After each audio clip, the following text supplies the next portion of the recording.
The sun beat down on Falcon Ridge Military Base as soldiers gathered on the training ground, buzzing with excitement. Today wasn't a normal drill day.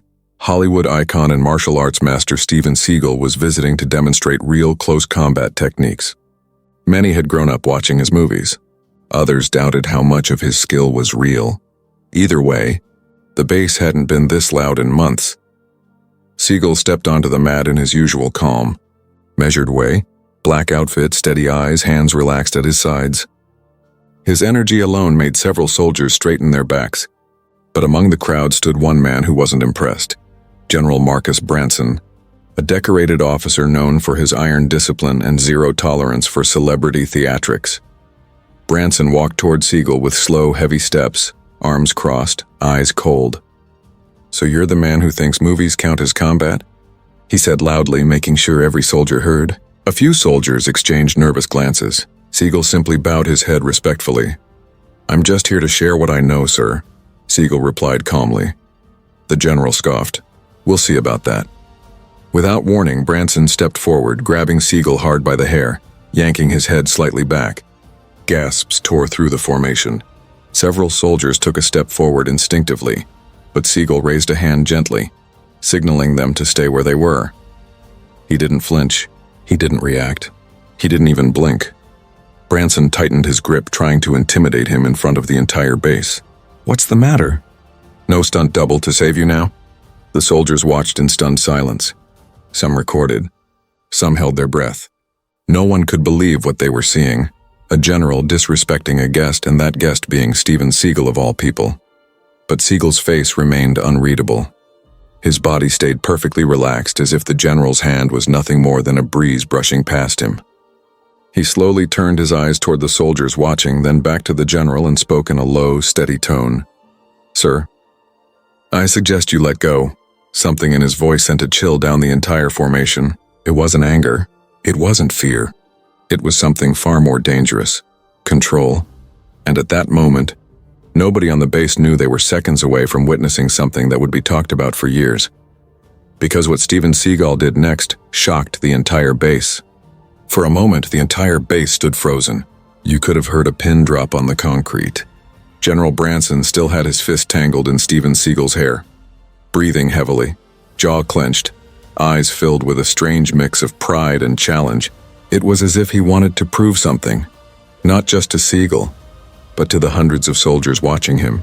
Seagal, however, remained as still as a statue. The general yanked harder this time, dragging Seagal half a step forward. Several young soldiers flinched as if they felt the pull themselves. A few whispered urgently, "Sir, he shouldn't be doing that. That's Steven Seagal." What is the general thinking? He's gonna get himself killed. But Seagal didn't move. Not a twitch. His breathing didn't change. His eyes didn't waver. It was almost unnatural how calm he stayed, like a deep lake with no ripples on the surface. The general laughed sharply, frustrated that Seagal refused to react. "Oh, come on," Branson growled. "Where's the tough guy now? Where's the action hero?" He leaned closer, sneering into Seagal's face. "Are you telling me all your fancy moves only work on screen?" Seagal's lips barely parted. "Sir, this isn't necessary." Branson scoffed again, louder this time, making sure the soldiers heard him. "You see that?" he shouted, turning toward the audience. "This is what happens when Hollywood walks into a real military base." Soldiers exchanged uneasy looks.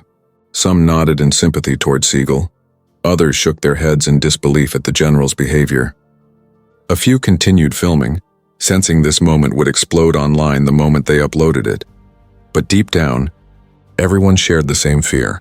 If Seagal decided to respond, the general wouldn't stand a chance. Branson stepped even closer, his voice dropping to a cold murmur only Seagal could hear. "You gonna defend yourself, or are you just going to stand there, huh? Show these boys what you really are." Seagal's jaw tensed, just slightly, barely noticeable unless you were staring at him. His hands remained loose at his sides, but the soldiers watching sensed something shifting. A faint pressure in the air, a quiet edge slipping into the atmosphere. Seagal spoke softly. "Let go before something happens that you will regret." But the general misinterpreted the warning as weakness. With a sudden jerk, he tried to shove Seagal backward by the hair, a move meant to humiliate him in front of everyone. Seagal didn't budge. It was like trying to push a mountain. The soldiers gasped. A few couldn't help whispering, "Did you see that? He didn't even move." General's starting to look stupid. The general's face reddened with embarrassment. His grip tightened even more. "You think you're better than me?" he snapped. "You think you're some kind of untouchable legend?" Seagal lowered his voice even further. "I think you're having a bad day, sir. That's what I think." The calmness in his tone only made Branson angrier. "No, Seagal. I'm teaching you a lesson." He let go of Seagal's hair only to shove him in the chest hard. Seagal slid half a step back, not because of the force but because he allowed it. His eyes stayed locked on the general, steady and unbroken. The entire formation instinctively stepped back, creating space between the two men. The tension felt physical now, thick, suffocating, electric. A young private whispered, "He's gonna snap." "Seagal's gonna end him." Another shook his head. "No, he's controlling himself." "That's even scarier." Branson shouted to the crowd again. "Look at him. He's not even man enough to defend himself." Seagal finally lifted his chin slightly, the faintest sign of resolve appearing in his eyes. "This is a demonstration day, General. Not a fight. I came here to teach, not hurt anyone." "Hurt anyone?" Branson barked, laughing mockingly. "Try and hurt me, go on. Show me something real." Seagal inhaled deeply, his expression changing. Not into anger, not into aggression, but into something colder, something focused. His stance shifted half an inch, but the soldiers felt it like a thunderclap. A murmur rippled across the field. They all knew it. When Steven Seagal changed his stance even slightly, things were about to get real. Branson didn't notice. He pushed Seagal again, harder, almost desperate now. "You gonna fight back or what?" Seagal tilted his head. "I don't fight out of ego. I react out of necessity." That line sent chills down the backs of the soldiers watching. Even those who doubted Seagal before were now silent, glued to every movement. The general leaned in again, so close their noses almost touched. "I don't believe you're capable of reacting," he hissed, and that was the final mistake. A silence heavier than the blazing sun fell over the base. Seagal exhaled once, slow, controlled, almost meditative. The soldiers didn't know it yet, but the moment was seconds away from exploding.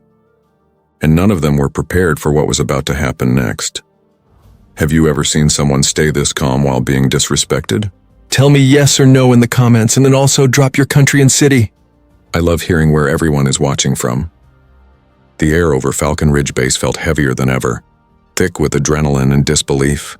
The soldiers stood in a wide circle now, forming an unspoken arena around Steven Seagal and General Branson. No one dared move. No one dared speak. Even the wind seemed to pause, as if waiting for what would happen next. Branson's last words, "I don't believe you're capable of reacting," hung in the air like a direct slap to Seagal's honor. Seagal slowly raised his eyes to meet the general's. His face stayed calm, but there was something new behind the eyes now. Something sharp, something ancient, something dangerous. It wasn't anger, it was focus. A few soldiers felt it instantly, a chill that slithered down their spines. Private Collins whispered under his breath, "He's going to move. I can feel it." Sergeant Lane shook his head slowly. "If he moves, the general won't survive it." But Branson either didn't hear them or didn't care. His pride had swallowed him whole. He puffed his chest, fists clenched, and took another step forward. "You think your calm face scares me?" he snapped. "You think staying silent makes you tough?" Seagal didn't blink. "It's not about fear. It's about restraint, sir." Branson scoffed loudly, turning to the crowd again. "You hear that? Restraint. That's what Hollywood calls being afraid." The soldiers murmured anxiously. Some eyes shifted away, unable to watch the humiliation. Others recorded nervously, hands trembling. The disrespect was becoming unbearable. Branson shoved Seagal in the shoulder, and hard. Seagal moved half an inch, nothing more. His body absorbed the push like a tree trunk absorbing wind. Slowly, he rolled his shoulder back into position. The general shoved him again, and again. Each push more forceful, more emotional, more desperate than the last. "Fight back," Branson roared. "Show them who you are." Seagal's voice finally broke the silence. "I don't hit unprovoked. And I don't stop until I get a reaction," Branson snarled. Then he made his worst move yet. He grabbed Seagal by the collar, yanking him close, so close their breath mixed. The soldiers gasped in unison. Even those who doubted Steven Seagal felt a sense of dread crash over them. A colonel stepped forward as if to intervene, but another officer grabbed his arm. "Wait," he whispered. This is Seagal we're talking about. He knows what he's doing." But even he didn't sound fully convinced. Branson twisted Seagal's collar tighter, his face only inches away. "You're not leaving this mat until you prove something," he hissed. Seagal's voice dropped to a whisper. Steady, icy, controlled. "I don't want to hurt you. You won't." Branson pulled his fist back. This time the soldiers reacted violently. "Sir, no." "General, stop! Don't do this!" Even the toughest men in the unit felt their stomachs twist. No matter what anyone thought of Seagal, actor, martial artist, celebrity, everyone knew he was trained. "And when a trained fighter warns you twice?" You listened, but the general didn't. He swung, not a slap, not a shove. A full punch aimed squarely at Seagal's face. Time slowed. Seagal didn't step back. He didn't duck. He didn't even raise his hands. He simply watched. At the very last millisecond, just as the fist was about to connect, Steven Seagal shifted his weight. Barely, subtly, a movement so slight it was almost invisible. The punch missed him by a hair, slicing through air instead of bone. The momentum threw the general off balance. His eyes widened, confused. How did he miss at point-blank range? Seagal whispered, "You should stop." But Branson, fueled by humiliation and ego, roared and swung again, harder, faster, wilder. Each punch missed.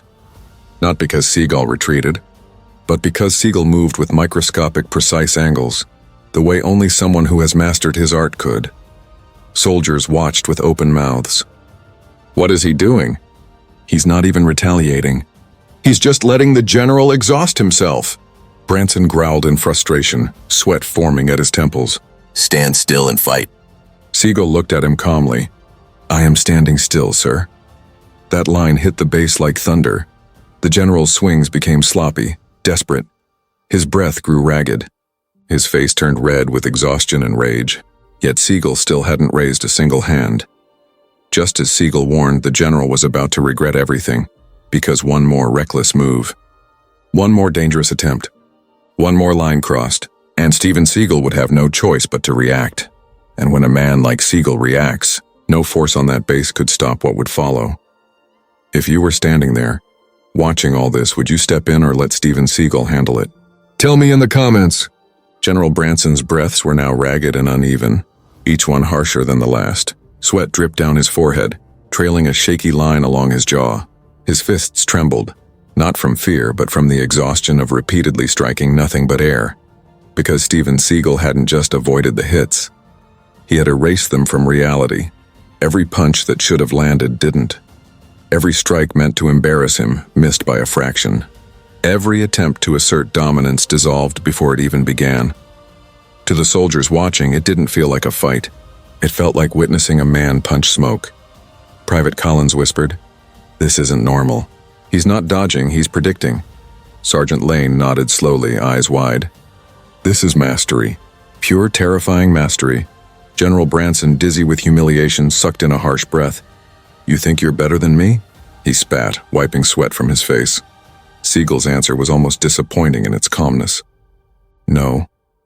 I think you're tired." That sentence cracked something inside the general. With a furious roar, he lunged, not with a punch this time, but with both arms outstretched, trying to wrap Seagal into a tackle. It was a reckless, dangerous move, one fueled by ego instead of strategy. Soldiers flinched. Some stepped back. Others shouted warnings. "General, stop." "Sir, that's enough." "Don't do it." But Branson had crossed the point of no return. He launched forward, intending to take Seagal to the ground, and that is when Steven Seagal finally reacted. Not aggressively. Not violently. Not with the fury that many expected, but with precision. Seagal shifted his right foot half an inch backward, turned his hips, and redirected the general's weight with a single, fluid motion. No struggle. No resistance. It was effortless. Branson's momentum betrayed him. His body turned sideways, his balance ripped from under him. His arms spiraled uncontrollably, until he slammed onto the mat with a loud, echoing thud that shook the entire training hall. Gasps exploded through the crowd. "Oh my God, did you see that?" "He barely touched him." That was insane, but Seagal wasn't done. The general, stunned and winded, attempted to rise. Instinctively, he reached for Steven's leg in a desperate attempt to regain control. It was the kind of move a man makes when he refuses to accept defeat. Seagal stepped aside calmly, then placed one hand on the general's shoulder. Not to strike, not to pin, to stop him. "Sir," Seagal said quietly, "don't get up." But Branson, stubborn, prideful, burning with embarrassment, pushed himself up anyway, teeth gritted. "Don't you tell me what to do." He lunged again, grabbing Seagal's wrist. The moment his fingers closed around it, the fight ended. Seagal twisted his hand in a subtle surgical motion, Aikido wrist control, and the general's knees buckled instantly. A shock of pain shot up Branson's arm, forcing his other hand to the floor. He gasped, his face twisted, his body folded. Seagal applied just enough pressure to immobilize, not injure. The general couldn't move, couldn't speak, could barely breathe. Every soldier watching went silent, even the air stopped. This wasn't an attack. It wasn't a beatdown. It was the quiet, controlled dominance of a man who had restrained himself for far too long. Seagal leaned down slightly, his voice low enough for the general alone to hear. "I warned you twice." Branson's face flushed with pain and shame. "Let go," he choked. Seagal didn't. Not yet. His eyes hardened just for a moment. "You disrespected me. You disrespected your men, and you nearly forced me to hurt you." Branson winced, unable to respond. Seagal continued, "This isn't a movie. This is real, and people don't bounce back from real." The general's eyes finally softened. His resistance melted into acceptance. Only then, when the message was understood, did Seagal release him. Branson collapsed onto the mat, clutching his wrist, gasping for air. Not broken, not injured, just humbled. The soldiers stood in stunned silence before the room erupted into whispers. He controlled him like a child. That was unreal. I've never seen the general lose. And he didn't even hit him once. Seagal stepped back, hands at his sides, breathing steady as ever. He bowed his head slightly toward the general. "Respect goes both ways, sir." The general stared up at him, shame flickering across his face. He tried to speak, but no words came out. Not yet. For the first time since the confrontation began, the base wasn't looking at the general anymore. They were looking at Steven Seagal, the calm warrior, the man who warned twice, the man who never attacked but still won, and deep down everyone knew this wasn't the end. Something bigger was coming, something that would shake the entire base. What would you do if you were the general? Apologize or go for round 2? Tell me in the comments. The room was still vibrating from what had just happened. Soldiers whispered in clusters, still trying to process how Steven Seagal had neutralized their commanding officer without throwing a single punch. Some were stunned. Some were impressed. Many were afraid, not of Seagal, but of what the general might do next. General Branson pushed himself to his feet, breathing hard, humiliated beyond measure. His uniform was wrinkled, hair disheveled, pride shattered. For a man who ruled his base with iron discipline, the fall wasn't just physical. It was personal. He brushed the dust off his sleeves, his jaw clenched so tight a vein bulged on the side of his neck. "Everyone, back to your positions," he barked, but nobody moved. The soldiers weren't defying him, they were frozen. Nobody wanted to turn away from the tension building between the general and the martial arts master, who had just humbled him. Seagal stood still, hands at his sides, face calm as a monk. Not gloating, not intimidating, not even triumphant, just present, watching, waiting. The general took one shaky step toward him. "You made a fool out of me in front of my men," he said through gritted teeth. Seagal didn't respond. His silence was louder than any insult could have been. "You think this is over?" Branson growled. A low murmur rippled through the soldiers. Private Collins whispered, "Sir, please don't push him again." Sergeant Lane added under his breath, "The man just saved you from yourself." But the general wasn't listening to anyone, not his men, not reason, not even his own shaking hands. He pointed a finger at Seagal. "I want a real demonstration," he demanded. "No tricks. No dodging like some circus show. A real fight." Seagal slowly blinked, a long, patient blink, like a teacher dealing with a stubborn child. Then he spoke. "Sir, I am not here to fight you. That wasn't a request, the general snapped. Then you're making a mistake, Seagal replied softly.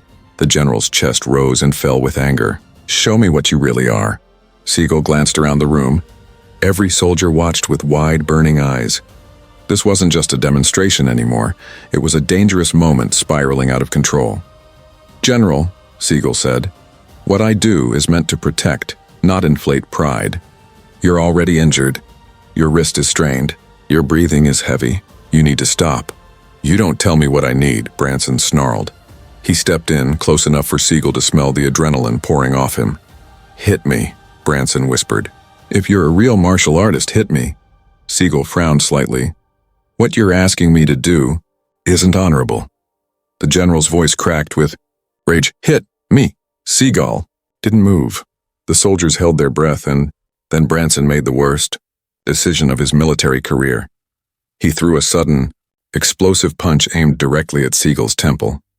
A punch that, if it landed, could have caused real damage. The soldiers gasped. Seagal acted, not with violence, not with fury, with control. He stepped inside the punch, catching the general's forearm mid-strike. His other hand slid underneath Branson's elbow. A pivot, a twist, and the general was spun around, locked in a joint hold before he even understood what had happened. The crowd erupted in shock. How is he doing that? He's controlling him like a puppet. That's insane, he's too fast. Branson tried to yank free, but his own body refused.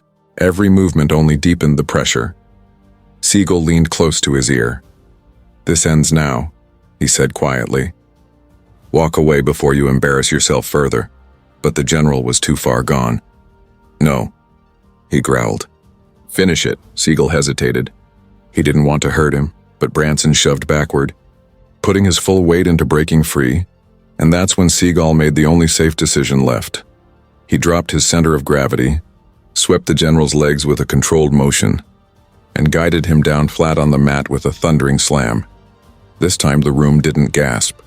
It exploded. He's done. The general can't take another hit.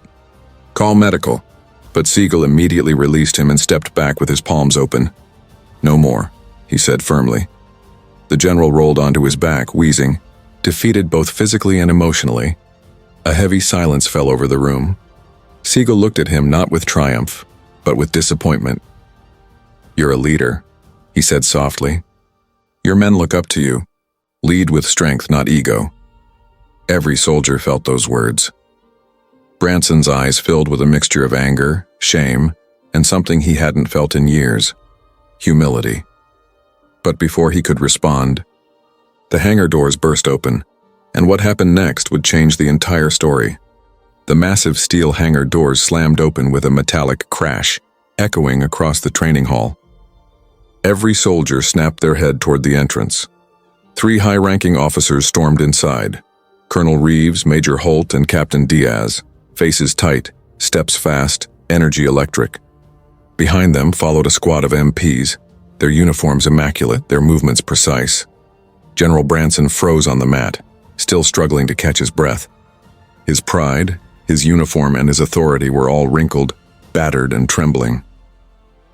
Colonel Reeves surveyed the scene with sharp, hawk-like eyes. He narrowed his gaze on Branson sprawled on the floor, then at Steven Seagal standing calm and composed, hands relaxed at his sides. General Branson, Reeves said, voice like steel snapping. What on earth is happening here? Branson stumbled to his feet, refusing help from the MPs. He straightened his uniform, wincing from the pain in his wrist, and pointed angrily at Seagal. This civilian attacked me, he barked. A wave of disbelief swept the room. Soldiers exchanged looks. Some even shook their heads. Collins muttered, "That's not what happened at all." Reeves turned to Seagal, noticing his perfectly calm breathing, his steady eyes, his unshaken posture. Then he turned back to Branson. "Attacked you?" Reeves repeated slowly. "General, you look like you went through a meat grinder alone." Branson's face burned. He assaulted me during the demonstration." The general stammered. Major Holt stepped forward. "Sir, we received multiple calls from soldiers reporting that you initiated aggression." Branson froze. Captain Diaz added, "We also have over 40 videos recorded of the incident. All of them were uploaded to the internal network within minutes." The color drained from Branson's face. Soldiers shifted nervously. They had tried to warn him. Now the truth was catching up fast. Colonel Reeves looked at the crowd. Everyone who recorded the event stepped forward. Dozens of soldiers stepped out of formation, phones in hand. Branson's jaw dropped. You all recorded me?" Sergeant Lane answered firmly. "Sir, with respect, we recorded the truth." A hush fell. The general was alone now. No rank, no authority, no intimidation could save him. Reeves turned to Seagal. "Mr. Seagal, is this accurate? Did the general initiate the physical altercation?" Seagal bowed his head slightly. "I came to teach," he said calmly. "Not to fight." Reeves waited. Seagal continued. "He grabbed me first. He attacked first. He insisted on escalating. I defended myself and ensured no one was harmed." Reeves studied him for a long moment, then nodded. "I believe you," Branson snapped. "You believe him over me?" Reeves answered without hesitation. "Yes, because he is calm, uninjured, and collected. And you are not." The room tensed. Branson took a shaky step forward. "You're siding with a movie star." Reeves cut him off. "Steven Seagal is not just a movie star." Every soldier in the hangar perked up. Reeves continued, voice rising. "He is a recognized martial arts master. He has trained law enforcement, military units, special forces around the world. He holds black belts in multiple disciplines. He has served as a consultant for elite units." Branson stared, stunned. "And you," Reeves added, "decided to challenge him like a bar brawler." The general swallowed hard. Reeves turned to Seagal. "Sir, we deeply apologize for your experience. This base invited you as an honored guest and instructor." Seagal inclined his head, accepting the apology with grace. Branson, however, was collapsing inward. His eyes darted around, searching for loyalty among the soldiers who once feared him, but they looked away. Respect is fragile, and he had shattered. His MPs approached quietly. "General Branson," Reeves said, "you're being relieved of command pending investigation for misconduct, abuse of authority, and endangering personnel." The room erupted, not loudly, but with whispers of disbelief. Branson's face twisted. "You can't do this!" "I'm the general. This is my base." Reeves stepped aside. "No, this base belongs to the United States Armed Forces. And today, you failed them." Two MPs gently took hold of Branson's arms. For the first time in his career, Branson looked small, powerless. He turned to Seagal. "This is your fault," he hissed. Seagal looked at him with calm pity. "No, General. This was your choice." Branson was escorted out slowly, shame trailing behind him like a shadow. The hangar was silent. Then Colonel Reeves faced the soldiers. "Let this be a lesson," he said. "Strength isn't measured by rank or fists. It is measured by discipline, respect, and humility." He turned toward Seagal. "Sir, if you are willing, the base would still like you to continue the demonstration." The entire hall waited for Seagal's answer. He looked around at the soldiers, the ones who stood up for truth, the ones who witnessed the fall of arrogance, the ones who now looked at him with pure admiration. Seagal smiled faintly. "Of course," he said. "Let's begin." The hangar erupted into applause, cheers, and relief, but none louder. Then the silence left behind by a fallen general. The footage from Falcon Ridge military base spread like wildfire. Within hours, every social media platform was buzzing with videos and clips of Steven Seagal, calmly disarming, redirecting, and ultimately humbling General Branson. Soldiers' reactions, whispers of awe, and Seagal's quiet dominance became the talk of the internet. "Did you see this?" A soldier in a distant state messaged his friend. "No way, the general got taken down by Steven Seagal. I can't believe he didn't even fight back aggressively. That was insane." News outlets caught wind of the event almost immediately. Headlines screamed, "Martial arts legend humiliates general in stunning base demonstration." Steven Seagal shows how discipline beats ego. Hollywood star silences military base with calm power. The video went viral globally, racking up millions of views in hours. Memes popped up overnight. GIFs of the precise wrist twist, the controlled throw, and the general's shocked face circulated endlessly. Comments poured in from viewers in New York, London, Manila, Sydney, Lagos. People from every corner of the world were drawn to the story. Everyone was talking about restraint, respect, and the power of staying calm under pressure. Meanwhile, back at Falcon Ridge, the base was still buzzing. Soldiers replayed the clips, analyzed Seagal's movements, and debated the lessons he had taught, not just about martial arts, but about leadership. Colonel Reeves addressed the base in the aftermath. Today, we witnessed something far more important than a demonstration. We saw humility, mastery, and self-control. Remember this: respect is earned, not demanded. Seagal, as always, remained humble. He didn't boast. He didn't gloat. After the chaos, he gathered the soldiers around and spoke. Strength isn't about punching harder, throwing faster, or dominating someone physically. True strength is measured by restraint, by patience, by controlling yourself even when others push you to act recklessly. The soldiers listened intently. Some wiped sweat from their brows. Others shook their heads in disbelief. They understood that this was not just a martial arts lesson, it was a life lesson. Even the general, now facing investigation, had to admit privately that he had underestimated Seagal. He had let ego, pride, and impatience make him look foolish. And he had learned, painfully, that respect is not optional, it is essential. Online, the story continued to spread. Social media users shared their own experiences of dealing with disrespect, challenging authority, or handling tense situations. People drew inspiration from Seagal's calm, measured approach and the lesson that true power is silent but undeniable. Within a few days, major news outlets had featured the story internationally. The general public applauded Seagal's composure, his discipline, and his unwavering integrity. Millions wrote comments like, "This is how real strength looks." Respect isn't about fear, it's about control. Everyone needs to watch this. Incredible. The base itself became famous overnight. Military analysts, martial artists, and civilians alike discussed the incident, debating every angle of the confrontation. And for Seagal, it wasn't about fame. It was about demonstrating a simple truth. Humility, discipline, and integrity matter more than brute force or rank. As he left Falcon Ridge, soldiers lined up to shake his hand, patting him on the back, expressing admiration and gratitude. Cameras flashed, phones buzzed, and the internet continued to explode with the story. Before stepping onto his vehicle, Seagal looked back at the hangar, the base, and the men and women who had witnessed the lesson firsthand. With a calm smile, he said softly, "Remember, strength without respect is meaningless." If you believe respect and integrity are stronger than ego, type honor in the comments. Share this story to inspire someone today, and subscribe for more incredible real-life moments like this one.